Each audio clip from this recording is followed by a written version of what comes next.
Hey, everybody. Welcome back to the Son of a Blitch podcast. I am your host, George Blitch, and I'm really excited for you guys to tune in to this interview that I just did with Danielle Prewett. If you guys are not aware, she is about to put out her very first cookbook. It is called MeatEater's Wild and Whole Seasonal Recipes for the Conscious Cook. It's really great. We talk all about it and how it's kind of divided up in 4 different seasons. So it's not just the things you can hunt maybe during the spring, summer, fall, or winter, but it's also what's growing or what you might be able to grow in your garden and how you can pair these things together. This whole approach to wild and whole started as a blog that she did, years ago, and eventually it got her picked up and brought out to Pheasants Forever and their big annual event, and had her, doing a cooking presentation where she met Steve Rinella and Yanni from MeatEater, as well as Doug Duran, a mutual friend of ours who was there, and kind of they invited her into working under, MeatEater Inc. because it kind of went from the show to now being, a huge juggernaut in the outdoor industry, right? There's so many different things that are underneath this umbrella. And they brought Danielle in, and kind of she was the, cooking wild food contributor, editor, content creator, and there's a lot of different hats that she's worn there through. But check out the show notes below because I'll have links to those, a lot of the recipes she shares there.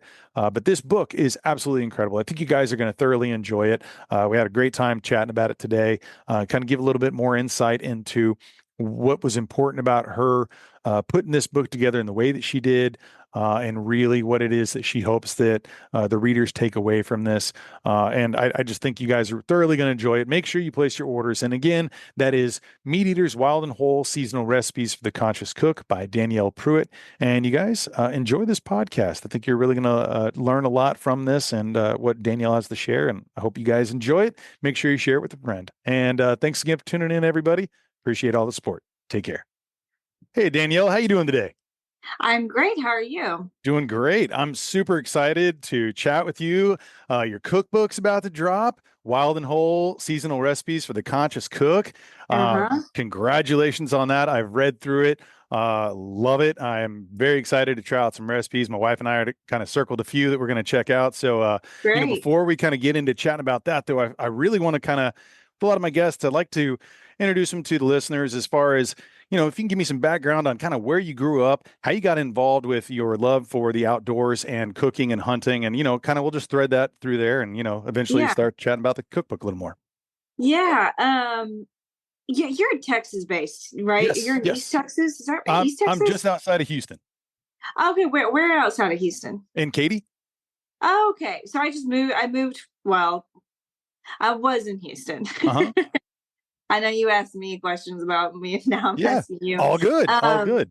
yeah, so yeah, I'm Texas based, born and raised in Texas. I'm from North Texas, Wichita Falls, which my husband gives me a hard time. He calls me an Oklahoman, but I am south of the Red River. It's That's Texas. Yeah. important. Yeah, so that's where I was born and raised. But my dad is from South Dakota. He and his family had a farm, big farm in South Dakota, and that was kind of a big part of my life upbringing. We'd travel there for the holidays to visit family. He would go hunting with his buddies often, and it was really the boys that went out, and I always stayed back with my grandma. And like that Thanksgiving, we always had pheasant, like fried pheasant. We always did a big chicken fry with pheasant. And so like hunting was always like there in my life, but I was never really a hunter until I went to college, met my husband. Um, just a classic story of a college kid met at a bar. I don't know why I'm telling that part. I think it's because today nobody meets at in person anymore. Right. It's like it's sort of a funny thing. But he asked me out on a date to the gun range, and so that was kind of our first introduction, and which was fun. It was a fun date, and I thought it was pretty adorable. And that the second date was a dinner at his house because he had just shot a deer. He was sighting in a rifle at the gun range, and so the second date was successful deer hunt. Came back, and he was really proud to serve me backstrap. which, I was just kind of like, all right, whatever. But I remember the way, like, it was very endearing the way that this was something that was really special because, he shot it and he was like, you can't buy this at a grocery store. And I really decided to share it with you. And I loved it. Um, and so that was kind of the sort of introduction to who he was in his life and why hunting mattered to him. And, over the years, as we dated and eventually got married, he was doing, you know, he's just an avid outdoorsman. He's a very, very, he's a very salty guy now. He's very fishy, but he truly is sort of um opportunistic hunter in the sense that wherever you live, especially in a state like Texas, he's all about taking advantage of whatever opportunities are available near you, um, which I'll get into later. Mhm. But he was always bringing game home for me to cook, and I was fascinated because I loved food. I loved cooking. I actually went to school for fashion design, apparel design, and manufacturing, totally different than what I'm doing now. But I didn't love it after college, and I kind of wanted to like get into something new, something else. And so cooking was something that I really wanted to just pursue. I wanted to go to culinary school after I just graduated college, and I was like, yeah, maybe I don't know. I didn't want to work in the restaurant industry. Okay. And life just took a really hard detour whenever we um, got a call from his company, who works in oil and gas, to go to North Dakota. And that's sort of like where I like to say the story for me with hunting really began, because the opportunities there and the lifestyle was just so different than anything I'd ever known in Texas. I mean, dramatically different. And so in Texas, I would go dove hunting with him. Yeah, I feel like that's just like a part of our culture in Texas, Sure. like Yeah. dove hunting. But dove hunting to me, it's dove hunting is not hunting, but it's not quite as in depth as, big game and upland hunting. It's a great thing to do with your friends and blow the dust off your shotgun. But it wasn't until I moved to North Dakota where everything just like totally took off. And so we got a bird dog, and that was sort of the hook for me in wanting to get out in the field, was to watch my dog work, because I think it's just fascinating to just see a dog do whatever they're born to do. Yeah. And so she was great getting me out in the field, and I tagged the whole first year hunting season. I just brought a camera because I was perfectly content not having a gun. I just wanted to be out there. And finally my husband's like, well, get a hunting license, get a gun, and let's take this to the next level.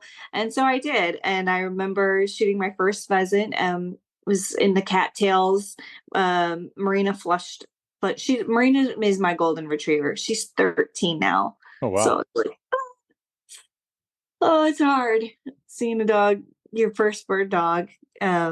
Anyway, yeah, so she flushed my first bird for me, right in front of me, and I shot it and it fell in the cattails, which I thought we would never find. And she brought it back, and it was just a really perfect little outing in the morning.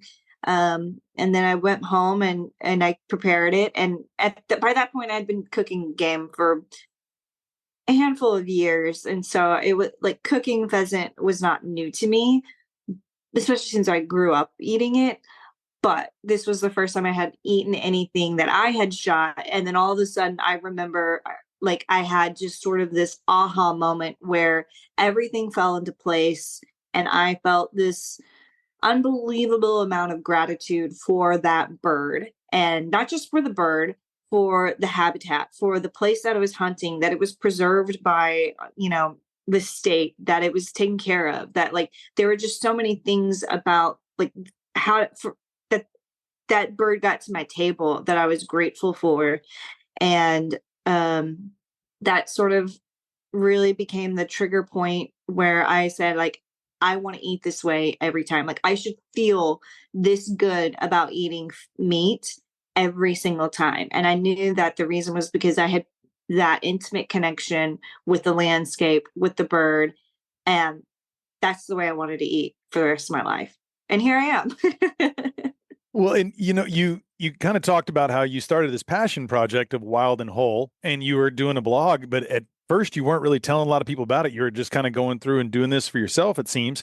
And then was that when you kind of started that, was there an idea that you're like kind of wanted to maybe make that shift and transition? Did you have kind of an approach to how you wanted to maybe make your own mark in this outdoor industry, or was that even a thought at that point in time when you launched that?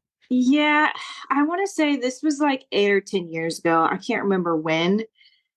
I had people telling me you should start a blog, and I didn't want to start a blog because at that point in time, blogs were like all the rage, and it was mostly people talking about their cat for, forever and ever till you got to the recipe at the end. And still today, now people don't talk about their cat, but now they tell you everything you need to know about like that ingredient, and it's super annoying. But so for that reason, I didn't want to tell anybody because I was like, oh, I don't know what people will think about it. I'm very hard on myself, and I'm a perfectionist, and so I wasn't like ready to show this thing out in the world because I felt like I needed time to develop a brand that I was really proud of. So on one hand, it was sort of a hobby because I wanted to play around with food photography. I needed that creative outlet. And on the other hand, it was knowing that there was something missing in the hunting and fishing world, with regards to food and recipes, and needing to tap into that. Because at that time, when I was looking for recipes, I was seeing a whole lot of burgers and poppers and not much else. And it was really tailored to like this very narrow field of like, this is just for the hunters, is very male dominated. And I had made a decision that I wanted to hunt for all of our protein. And so to me, game was just a meat source. It was the same as beef, chicken, pork. It was just a different animal. Mm-hmm. Like, I didn't see it as like hunting and domestic. Like, I didn't see it like that. And I saw this like bigger holistic view of what food is. And I think that's partly shaped by the way I grew up. We had an emu farm. And so like as a child, like I was like all animals were food, unless they were illegal. Like all animals was food. And I didn't like have this like beef, chicken, pork, like compartmentalized brain. And I wanted my blog to sort of represent that in a holistic way. And showing that like these animals fit into your regular weeknight meals, just like anything else. They're no different. However, now I kind of see that a lot of times some of these animals are very difficult to hunt. You may only get one turkey a year, one beautiful mallard a year. And so I'm like, that's when you really want to celebrate that animal. That like, what do you do with it? And so that's what that blog was sort of born out of. Wild and Whole. It wasn't just recipes for wild game, but it was also everything else on your plate. What are you pairing it with? Because I had a firm conviction on connecting to my protein, but I wanted the same for everything else. So, it's been an evolution, but today, I really care about, like flour, where am I buying my flour from? Cooking oil, salt. Now, I still go to HEB, don't get me wrong. Like I still go and like buy that stuff, but I'm conscious of it. Sure. Well, and we'll chat about that too, and kind of your seasonal approach to the cookbook too, and how you're kind of pairing a lot of things that are fresh ingredients at that time, whether it's in the garden or whether it's foraging. But I think that that's a really interesting way that you kind of put that cookbook, together. And again, we'll dive into that. I kind of wanted to thread one more needle there, and that was kind of how you took another step forward with, kind of eventually working with MeatEater. But, you talked about the blog, it got picked up, and there's an article, and then eventually National Pheasant Fest and Quail Classic from Pheasants Forever invited you out for doing a presentation at the Wild Game cooking stage. And in that, you ended up meeting with Steve Ranella, Yanni, and our mutual friend Doug Duran, and kind of had a conversation. This was right when MeatEater was about to make a big shift into MeatEater Inc. and kind of the things they were doing. And at that point in time, they kind of brought you in to do some work with them. And I kind of wanted you to maybe just chat a little bit about that experience and what that looked like then and how long you've been with them now. Yeah. So, like I was saying, I kept it secret, and I don't know how it became not secret, other than the North Dakota Game and Fish contacted me, wanted to do a story. And so they did that. And then somebody from Pheasants Forever saw that story and said, "Hey, we should have her come out to do cooking demonstrations at the Pheasant Fest." And so I had agreed to do that. And in the meantime, a friend, Nicole Qualteri, she's in the hunting and fishing industry as well. She was working with Steve at ZPZ. This is ZPZ days. And she's like, "Oh, you should meet Danielle. You're going to be at the event together," because Steve was the keynote speaker that year. And so set up just like a little breakfast with Yanni and Doug Duran, and met him for the first time, which was pretty cool. At the time, I have to admit, I wasn't really familiar with MeatEater, so I was just kind of like rolling in with just a regular old breakfast with somebody. Which is probably a good thing. Otherwise, today I think I would have been intimidated to go out for breakfast. So luckily, I wasn't very familiar with them. Anyway, so yeah, and this was pre MeatEater Inc. I don't know if anybody has followed our company for long enough to know that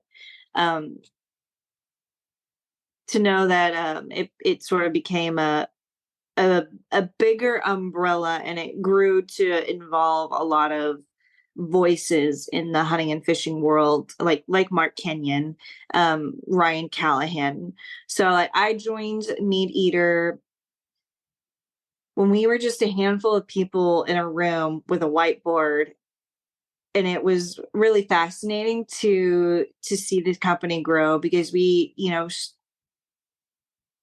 had the foundation and the core ethics that have always been a part of MeatEater and will always stay a part of MeatEater. And no matter how big we've grown or what we've done and all the things we do, that core belief of nature enriching our lives and protecting and conservation, it will always be there. And so it's been fascinating. Now I've been there over 6 years, I think. I've been there a while. It's crazy. So it's been a wild journey to just kind of be a part of this company and to continue to grow. And it's weird because when I started, like I wanted to create recipes and develop recipes. I wanted to be in the food industry. I had no intentions of being like a social media person. Still don't. I mean, it's totally a part of my job and my life, but like I would have never like picked this route if I had to. It's just kind of the way the nature goes. But yeah, it's everything's changed over the years, and so it's been cool to watch it grow.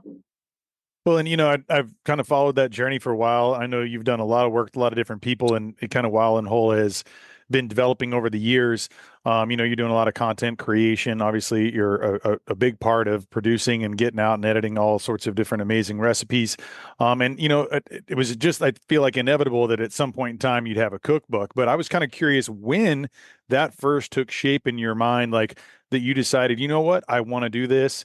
And how did that look like? Because I mean, it takes a long time to put together books, and yet alone cookbooks where you're trying out which recipes are going to make it. Because I'm sure you have a big basket to choose from, and then you have 272 pages that you're narrowing down. Plus, you want to talk about your stories, your introduction, what's important to you. So I was kind of curious what that looked like. How long of a process was that? And just kind of what was that like for you?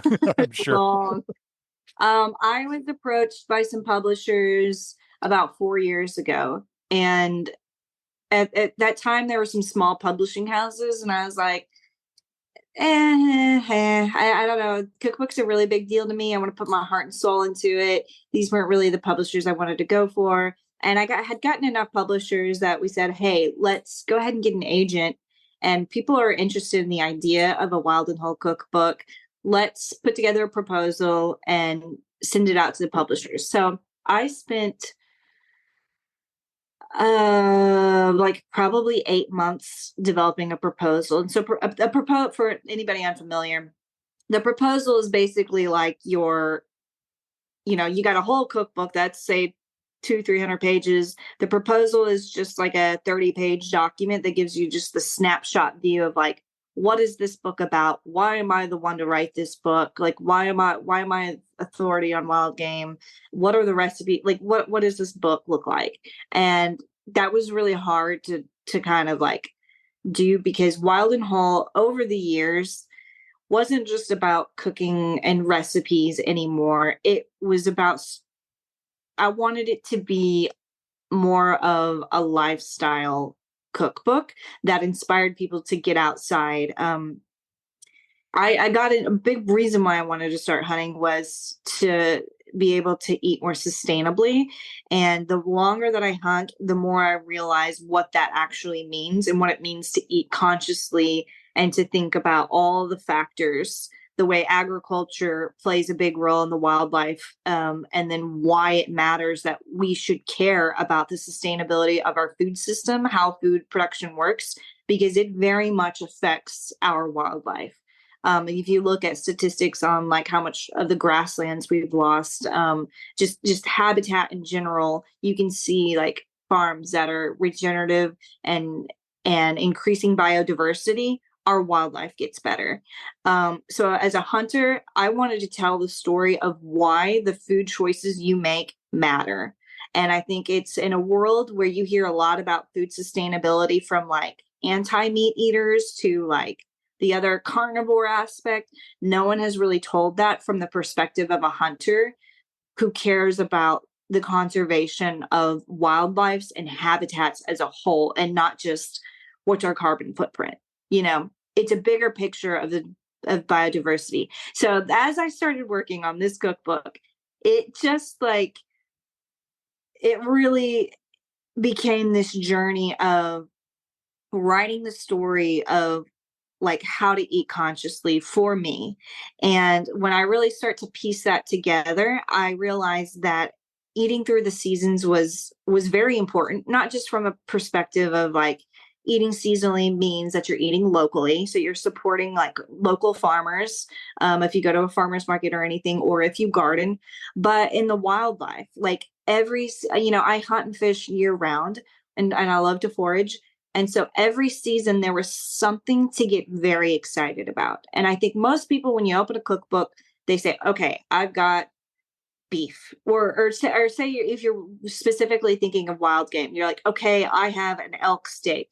Let me go to the big game chapter, and here's the steak recipe.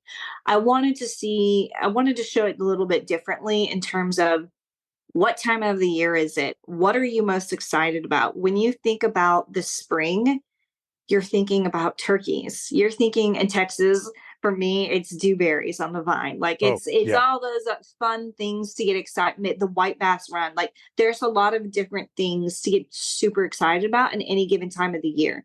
And so when you look at things from that perspective, you're more bound to get outside and be in nature, which is what I wanted this book to be about. Like get outside and get excited about getting your food. And so it took me about 8 months to write the proposal, and we sent it off to publishers, and I had a handful of people interested. 4 out of the big 5 publishing companies wanted to publish my book. And what they do is you go to like an auction. I met with all of them, and they all wanted to publish, and Penguin Random House kind of swooped me up from under the table. And so after that, I spent a little over a year writing the actual book, because I wanted the head notes to tell a story. Mhm. I always say there's a story behind every meal if you're willing to look for it. And so I wanted that book to be filled with those stories. And so I spent the whole year going through the seasons, telling the stories of everything that, like you see like a picture of like a mule deer I shot in Montana. All the venison recipes are that mule deer. And so like you kind of piece that kind of stuff together. And so, yeah, I spent a long time, and then it was supposed to release last year, but we were still in the midst of like the effects of COVID and the supply chain issues. And so there was a paper shortage, and I had to basically get pushed back a whole year on publication. So this book has been in the making for a good 3 years or more. Oh, wow. And so that's quite a journey. I didn't realize about the paper shortage too, but I'm sure that affected a lot of people in the midst of Yeah. writing. And so hit the pause button there. There's some amazing, obviously amazing dishes, great recipes. But I also really enjoyed a lot of the photography, and you worked with Angie Mosier, and I was curious, how did you guys end up, working together? Is it someone you knew ahead of time? Because that's a big thing. I mean, I've chatted a lot with other, wild game chefs, Jesse Griffith's mutual friend, and, choosing what photographer to work with is a big deal. And I was just kind of curious how that came about Yeah. and how y'all did shooting. Was this something where they came to your house, or did you guys go to a kitchen where you were preparing and had everything That's a kind of great lit up? question. There was a big debate on how we were going to shoot this. Because I wanted morels, I wanted chanterelles, I wanted Mhm. and you can't have one cookbook shoot and have a bunch of seasonal ingredients. It was so challenging. So Angie Mosier was a good friend of Kevin Gillespie's, Mhm. who used to be with MeatEater. And I'm still friends with Kevin, and she's shot a ton of cookbooks. And so we decided to go with her, and she's just very, very talented. And the biggest challenge was figuring out when we were going to do the shoot. And we decided to do 2 shoots. So one was in the summer that would photograph spring and summer, and then the other was like in January for the fall and the winter chapters. So yeah, it was hard to figure out how to shoot it, because I had to pick my favorite things, basically. Like, if I did it in the spring, I'm going to miss out on the beautiful heirloom tomatoes. And I actually did the first shoot in Atlanta, and I like the tomatoes in my garden were popping, and I had just green zebras and black crim and like everything. And so I boxed them all up and like patted it, and I didn't want to close the box because they needed to breathe. So I kept the box open and put it in a carry-on bag. Like, it was like totally ridiculous carry-on bag of boxed tomatoes and like all this stuff from my garden, and flew with it to Atlanta for the cookbook shoot. Um, and then some of the photos, actually a handful of photos I did myself. A lot of the ones in the field, especially like bird hunting, some of the food photography I did myself, and a lot of the just moments in the field were my photos. Yeah. Well, there's some amazing shots in there. And one of the things that I was kind of taken back by as well was that this is not only just wild game and some things that are like, obviously things you can forage or in your garden. And I usually think about meals that are, kind of protein based there too. There's also some desserts in there as well for those to, have that final bite.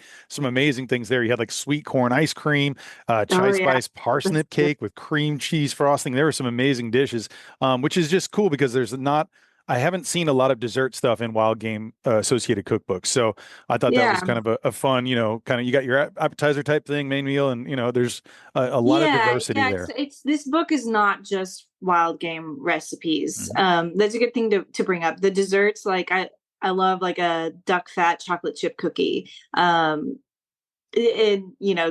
a dewberry dessert. I wanted to sort of incorporate other ingredients that I frequently cook with, because in real life I don't just cook with wild game only. And I also included domestic animals for that reason that I was saying before, that I think agriculture plays a really important part of our wildlife. And for a long time, I only ate wild game as our protein. And it wasn't until I started this book that I realized that it was really important to support farmers who shared the same common goal that I did. And so I met with Will Harris at White Oak Pastures in Mhm. Georgia. And so for me, it was like the first time in 10 years that I had cooked like beef, chicken, or pork.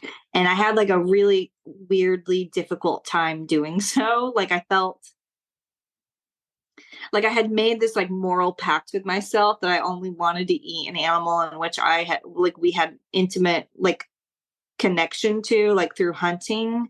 But so I had a hard time just going to buy meat. And so it took me some time to like it sounds really silly. But it took me a little time to kind of get used to that idea. But it really came from the fact that like these small farmers were really making an impact, and I wanted my dollar to support them and what they were doing. And so that became really important. So you will find recipes like there's a really great pork chop recipe in there.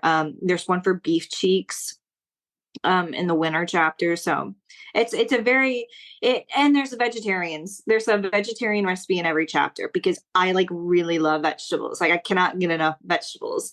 It's not a popular thing I share a lot on social media, but yeah, it'll be the only wild game cookbook with a vegetarian recipe. Well, it's important. No, I think it is, and you kind of talk about this idea, like what we eat is like what our food eats, right? And you're incorporating some of that. I know that when, in the spring, I'm picking dewberries and I'm trying to make some type of, buttery glazed sauce to incorporate with my turkey. In the summertime, if I'm getting a squirrel and there's maybe wild persimmons, trying to do some type of, or even cactus fruit, like different things that incorporate what's there in that point in time. And I think it's a fun thing to just kind of tie in, but Oh especially yeah, when it might be the food that, or these animals are eating too, and sure. sometimes just highlighting those. So I think that's a really fun thing to see that and to think about it like that. And I kind of wanted to, you talked about that excitement of the different types of the season, because obviously you have spring, summer, fall, winter. And, Mhm. if you can maybe kind of expand on that ideas, and maybe what are some of those that you're most excited about in each of those seasons that you kind of highlight here in your book? Um, gosh, that's a hard question. I should have my cookbook out near me. I have like a whole box of 100 of them over there. But I'd say in the spring, I have a recipe for a turkey cutlet with asparagus and morels, and I made this like okay. The turkey cutlet is breaded and fried because I mean it's just good. Yeah. Like right, like nobody gets upset about a turkey cutlet. But I wanted something to like really acidic to kind of like just make it pop, something fresh. Asparagus is in season in the spring, and it's got a lot of lemons in it. And one thing that I think is really interesting is that morels and asparagus have a really similar earthy kind of quality to it. And even though morels are very notoriously difficult to find in Texas, maybe if you're in northeast Texas, little east of Dallas, you're probably more frequently to find them. But I tested this recipe with fresh morels and also dried morels. They both worked fantastically, and that's a side dish that I make all the time with venison, like in the spring with venison steak on repeat. And that's what I wanted to this book to have, those like go-to recipes that are like a weeknight staple, because it sounds fancy, but it's only a handful of ingredients that come together very fast. The summer, we do a lot of fishing here. I live in Rockport, Texas now. We love to sight cast redfish, and I talk a little bit about that in the book. And there's a recipe that's kind of a riff on Paul Prudhomme's blackened redfish, and tell the Mhm. story. If anybody's familiar with like the red fish, the red drum fishery going to the brink of extinction, and the height of blackened redfish and restaurants because of Paul Prudhomme in Louisiana. So I have a kind of a riff on that story, but it's Tex-Mex style. It's not seasoned with Creole. It's seasoned with like chili, ancho, cumin, and oregano, and it's on a bed of sweet corn grits, sweet corn grits. So you basically take corn, you grate it into grits as you're making it. So it's a really lovely pairing. Do you want me to go through every season? Yeah, well, yeah. So we got fall game season, bird Yeah, dogs, brown butter. fall is a hard one to pick too. Gosh. Yeah, so I'll say that my favorite fall dish is a venison steak with sage and brown butter. And this goes back to kind of what you were saying earlier of like things that animals eat and the habitat they live in pair well together. Sagebrush is like my favorite native plant that grows all the way, you find them quail hunting in South Texas all the way up into Canada, and they're more in the arid climates, of the western part of the US, but they're just really important to the ecosystems, and a lot of those animals browse on that brush. And so this recipe pays homage to that with garden sage, and it's just sage seasoned on the steak, and then you just baste it with brown butter. It couldn't be any easier. And it's just those two combination is just like quintessential fall. And brown butter. I mean, it's fall right now, so I mean, I'm just like drooling thinking about it. And the winner, one of my favorites is a very understated recipe for rabbit and some root vegetables. It's just such a simple, hearty soup with primarily potato, but I use turnips a lot because I think a lot of people don't think about cooking with turnips, and you can treat it just like a potato, but it's got a lot of leeks in it and some cream. It's just a really nice, hearty, comforting soup. And that's the rabbit, leek, and root vegetable dish. Yep. That is incredible. And I know you talked too a little bit about some squirrel inclusion in certain things. And I know you talked about you had like garden revenge squirrels, right? They take out some of the stuff that you guys grow, and so you got to throw those in. And there's some interchangeability in different things that you kind of talk about too. But that definitely was a quite an interesting dish. Highlighted that one as well. I know, when I was actually, my wife had sent me, Meg, she sent me, it was a video you did recently, and I think you called it the Summer on a Plate. Now, I know that's not in the book here, but it was a balsamic grilled venison and heirloom tomato with I think it was like a miso honey in there. Can you tell me a little bit about that dish? Because that's one that we've circled as we're definitely going to be trying that one out. Yeah, so tomatoes, we can grow them for a huge part of the year here in Texas. And so I like pairing them with venison steak in the summer or any of the hotter times of the month. Like right now, even though it's fall, it's still like summer food to me. It's fall everywhere else. But so I make a balsamic reduction, and you can buy that already made, like a balsamic glaze. But it's very easy to do. You basically just take balsamic vinegar and reduce it on the stovetop. I don't add any sugar. It actually naturally has enough sugar that you can get it down to a glaze. That recipe you were talking about, I just add a little bit of miso to it to kind of give it this like extra umami flair and flavor, because the recipe itself is sort of inspired by, oh gosh, what's the name of that restaurant on the river in Green?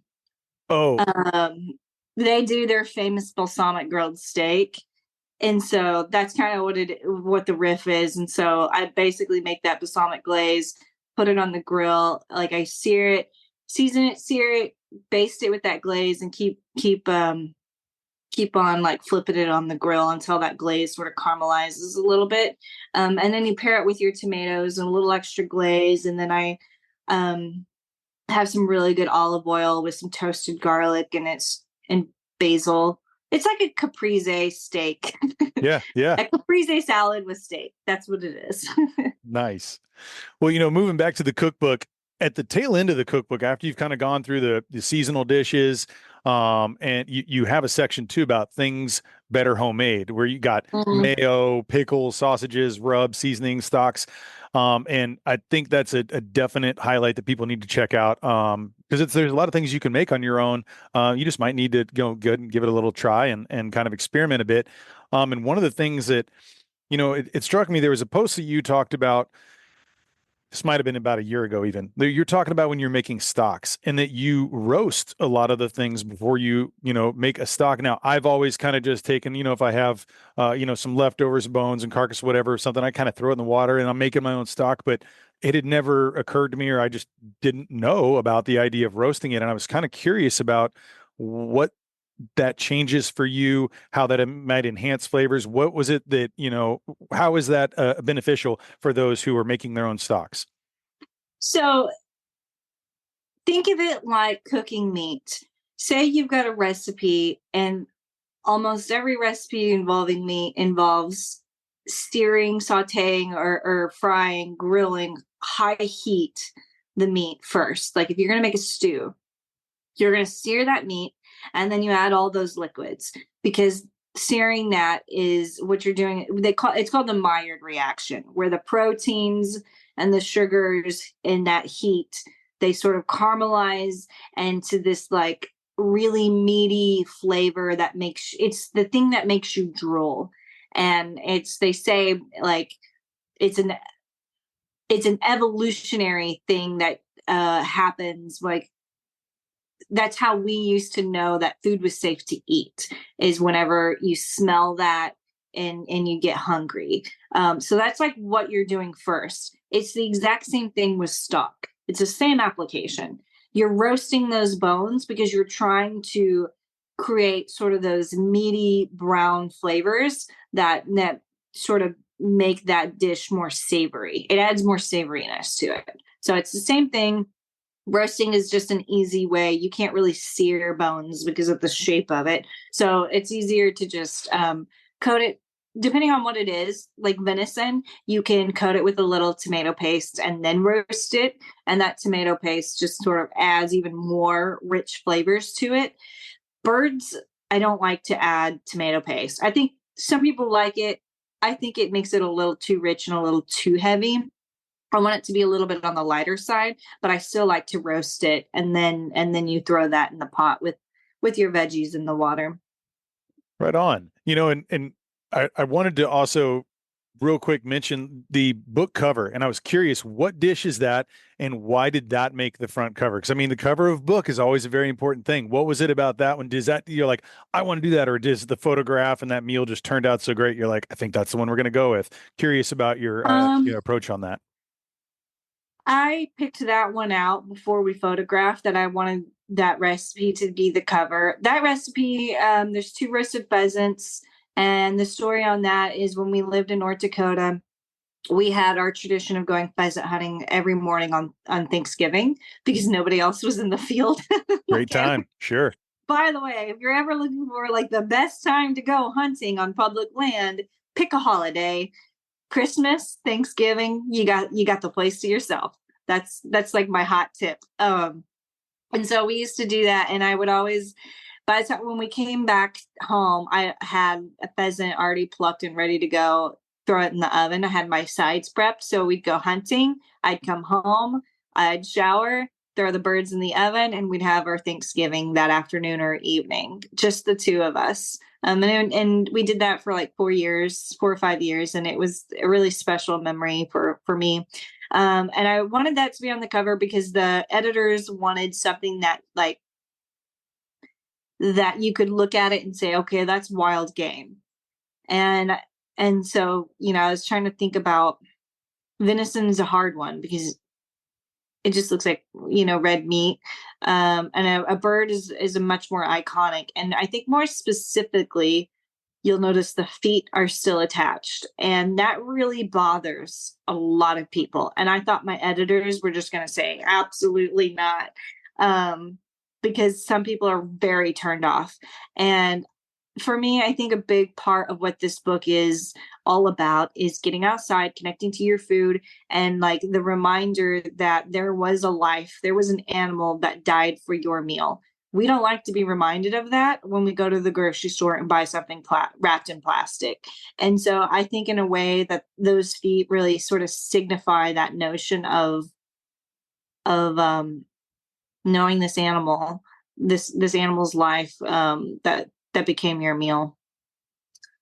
Well, and I also like that it kind of ties back in that first experience of you pheasant hunting and cooking your first meal for yourself. It Yeah. feels like a full 360 to come Yeah. back around Yeah. to that. And I liked that. It kind of nods to that. And obviously you tell that story. Um, you talk about in the book too, there's like 6 ways to live and eat more consciously. And that was a very important thing. Obviously, we've talked a little bit about that. And what are some of the other things that you kind of really hope that settle in with your readers and that you hope to be able to convey about the importance of, wild game cooking, of eating consciously, of, working within your environment, whether it's, foraging or, what you're growing in the garden. What is it that you hope that people can kind of take away when they pick up this book and, go through that?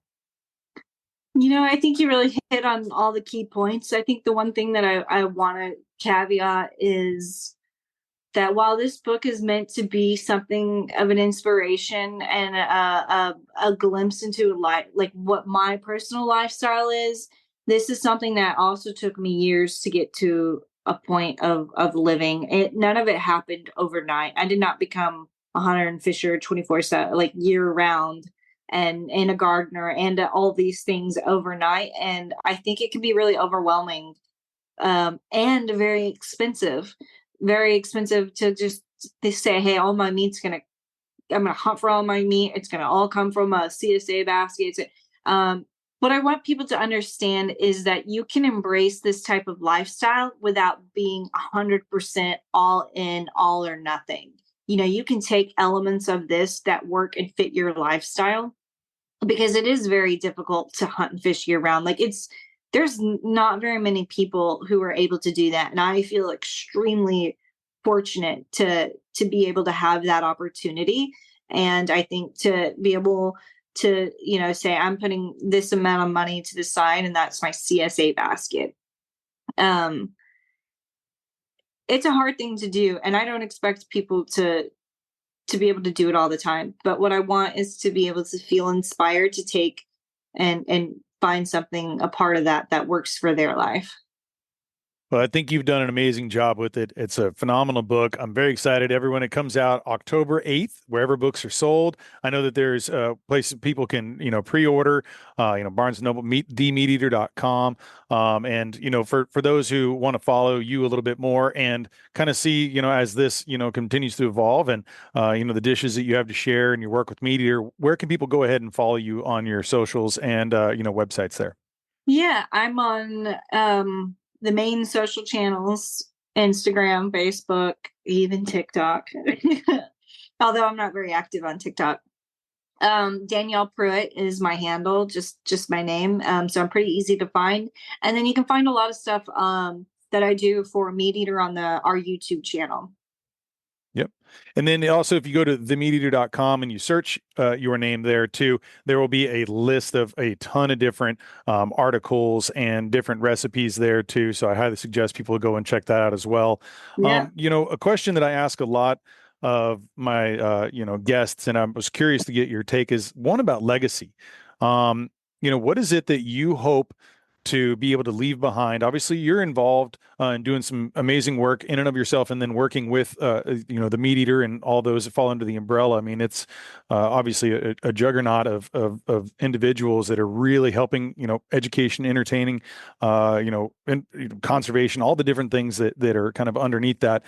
But I was kind of curious what it is that you kind of hope that you can, leave your mark by leaving, behind some of these things. What is it you think about legacy at all? Obviously, being a new parent too is, as far as in a personal setting, what is it that, you hope to, kind of be an example for, your kiddo? And I know it's a big question. You can kind of tackle it It however you is. want.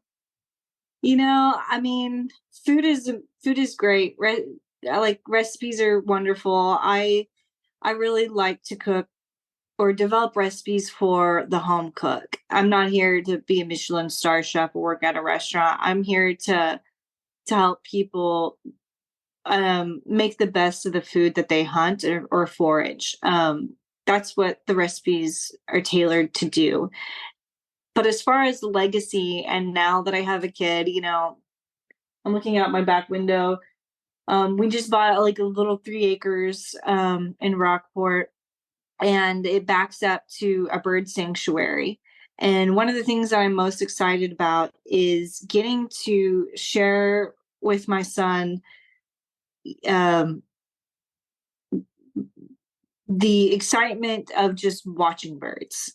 Like I want him to know the difference of hunting birds and appreciating wildlife without having to shoot them. I want him to understand what conservation means. And I want to like how hunting ties into that.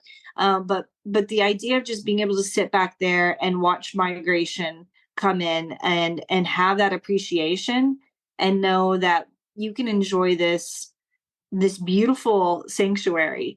There's an alligator out there. I had, all the native plants. Like I want them to find that appreciation for this little piece that we have that's been left alone and untouched, and we get to watch it and know the difference between that and not needing to kill everything. But we're also going to take them hunting, and that's going to be a big deal. But I think so. When I think of legacy, I think of I think of conservation, and I think of what we have to leave for the future for the future is all going to be rooted in how we take care of the things today. I'm very, very into planting native species of plants and preserving native habitats, which it sounds strange. I'm a recipe developer. I wrote a cookbook, but truly at the heart of everything I do, it's all about the preservation of our wildlife and our resources. And so that's kind of the legacy that I want to pass, is to pass that enthusiasm and love for the land. Well said. Well, Danielle, I really appreciate you joining me today. I'm really excited for your book to hit the shelves. I think everyone's going to love it. It's phenomenal. Once again, we told you everyone where you can kind of pick it up. I will have some links in the show notes below. That is Wild and Whole Seasonal Recipes for the Conscious Cook. Comes out October 8th. Make sure you guys go ahead and make your pre-orders, order them. And yes, once again, I really appreciate it, and all the best to Yeah. you. And hope you have a great hunting season. Yeah. It's upon us, right? Oh, yeah. Yeah, Cool. you as well. Thank you so much for having me on. All right. You're welcome. We'll talk soon. You take care. Thanks.